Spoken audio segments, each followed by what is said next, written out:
Welcome back, everyone, as we wrap up our Discovering Iowa series on this Friday. What better way to do it than blowing some stuff up? That's right. We headed north on this leg of our journey to Waterloo. We went to the Grout Museum, where we not only got to hold snakes, but we got to hold fire in our very hands. Our final day on the road takes us to the Cedar Valley and the Grout Museum District of Waterloo. The pride of Waterloo, the five Sullivan brothers, were there to greet us. These are five brothers who lived in Waterloo, grew up here, who after Pearl Harbor asked the Navy to serve together on the same ship.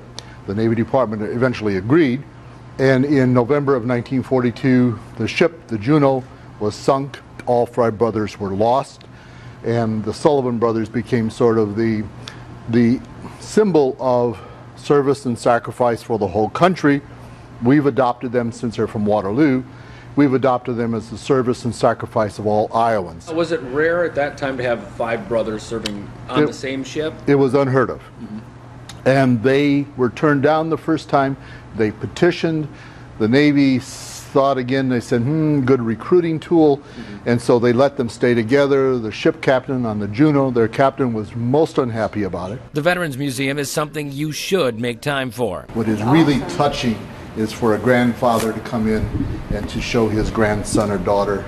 That's where I was. That's where I was, right there. With displays not only from World War II and Vietnam. That just brings back memories in a way that, that you can't handle it. And not only that, but the way the Vietnam vets were kind of treated when they came back too, that probably rushes back a lot too. That rushes back a lot too. To the modern day conflicts, like the Iraq War and Operation Enduring Freedom. What's the one thing that, the one reason why people should get up here and see the History Museum here in Waterloo? I think what we do here is we tell the story of people. Just across the parking lot from the Veterans Museum an infinity tunnel, is the Science Imaginarium, where you'll find Al Sweeney and Jordan Walker. All of our exhibits are hands-on, interactive, and you guys can play on whatever you want. Oh, wow! I love this. I already got static electricity. This is going to make it worse. Wait.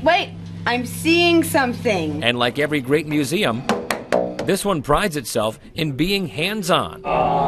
This is how I control the weather. Nothing. Now, this is from Superman the movie, you said. Yes. It is very much. This is kryptonite. You're not the first person to make that joke. I'm going to flip the switch. So there's somebody that's going to pop up under there. Yep.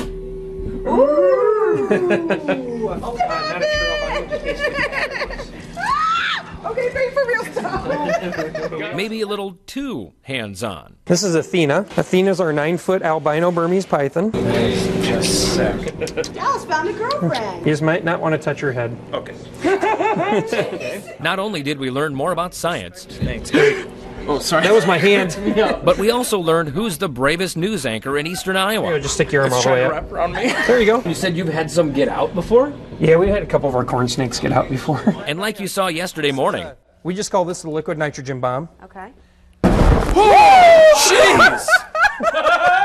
When these guys have a blast, we use it to simulate grain bins exploding.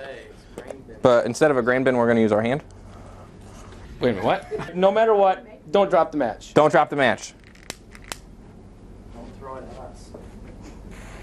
Yeah! Whoa! I felt that on my face! Wow. That's a good one. You alright? That's the coolest thing ever! they really mean it. Closer. Closer. Closer.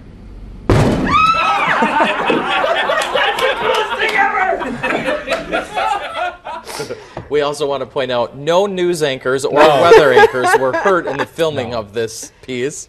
I like, you know what, you were very brave with the snake because we were hiding in the If corner. you can see me standing behind Jason like this. I was not anywhere. I wasn't in a different Dallas room. was very brave too. Yeah. That's our photographer that helped he was put like a majority all of for them it. together. Absolutely. Yeah. So. We must thank not only Al and Jordan, but we want to thank Bob Niemeyer, who, if you get up to that Veterans Museum, make sure to make time with Bob, because every single piece, very passionate, and there's so much. If you have someone who served, or if you yourself served, it's very time worthy to go up there and take that in. You could spend the whole day there. Oh yeah, Yes. very easily so. Such a well put together exhibit. Both of those were wonderful. So a big thank you to them. Yeah.